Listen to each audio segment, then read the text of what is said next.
Hey, today I'm going to talk about 3 brand new movies that I have been hotly anticipating. And the names of those 3 movies are Shang-Chi and the Legend of the Ten Rings, The Father, and French Exit. First up is Shang-Chi and the Legend of the Ten Rings. This is the brand new Marvel movie. As I've stated many a time, huge comic book fan, though I actually don't think I've read anything with Shang-Chi in it before. So this was a really brand new experience for me, and that was really exciting. I'll start with my criticisms because they're really small. Firstly, I got ad targeted with this movie so much that there practically wasn't a scene that I hadn't already seen before.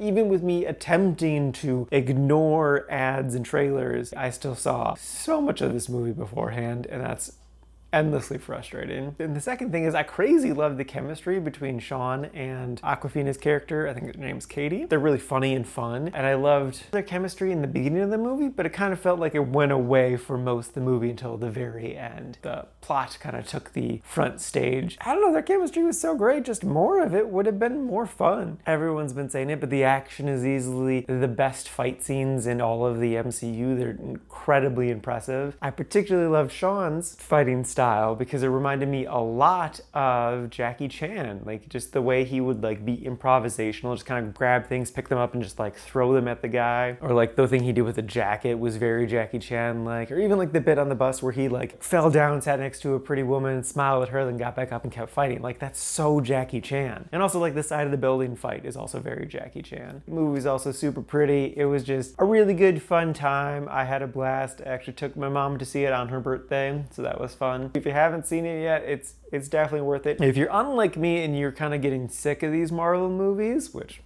you're weird, I would definitely recommend this one because it does feel like other Marvel movies, but it also has a distinct feel to it. It's more mystical kung fu stuff, which no other Marvel property is like, so I loved it. Go watch it. Also watch more Jackie Chan movies because they're great. Next up is The Father. This movie was one of the 8 nominated for Best Picture this year, and it stars Anthony Hopkins, Olivia Colman, and the whole reason why I wanted to watch it before it got nominated for Best Picture is it also features Imogen Poots. The basic premise is it's about an old man who is losing his memory / mind. And much akin to Memento, they put you in his perspective. So it's kind of like a mystery, just trying to figure out what's going on. And it's also very, very disorienting. This movie's definitely a drama, but I would almost call it a horror movie. Just it gets really intense at parts, and it's just so unsettling.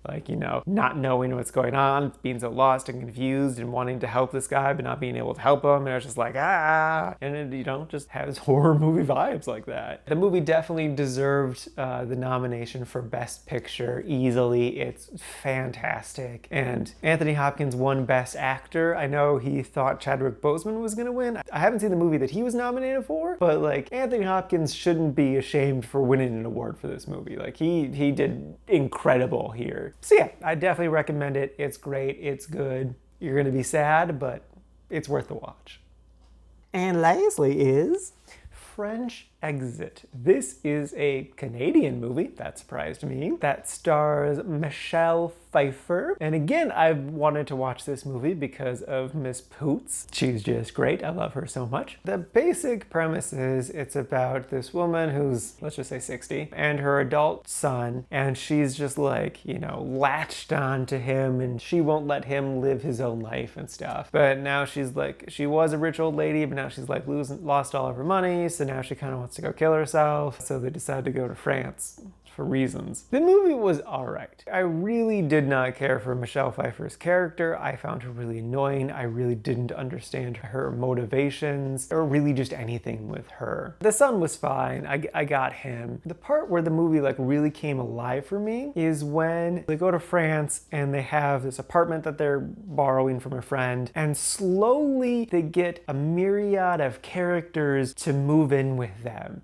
And it's just it's a ridiculous group of strangers that are all just suddenly living together. That's really funny and fun and interesting. But that doesn't happen until a good ways into the movie, and they don't really focus on it a whole ton. Supposedly this movie is a comedy, but I really didn't laugh. I also really love, this is a spoiler, that there is a woman who can talk to the dead, and they actually do talk to a dead person, and everyone just immediately accepts it as a true fact of life, and it's great. And I just also love the way that they did it, and it worked really well. So I don't know, I think like had the movie kind of been like the last third of it but stretched out over the course of an entire movie, it would have been great. But because it's not, it's only okay. I still liked it, but I don't really recommend it. Alrighty, now for today's rankings. First up, we got The Father, sitting at number 7 in the really liked category. And then not too terribly far behind that is Shang-Chi and the Legend of the Ten Rings, sitting at number 12 in the really liked section. And then bringing up the rear is French Exit, sitting at number 42 in the liked category. And this is have a total of 47 new movies so far this year, and that brings the grand total up to 249.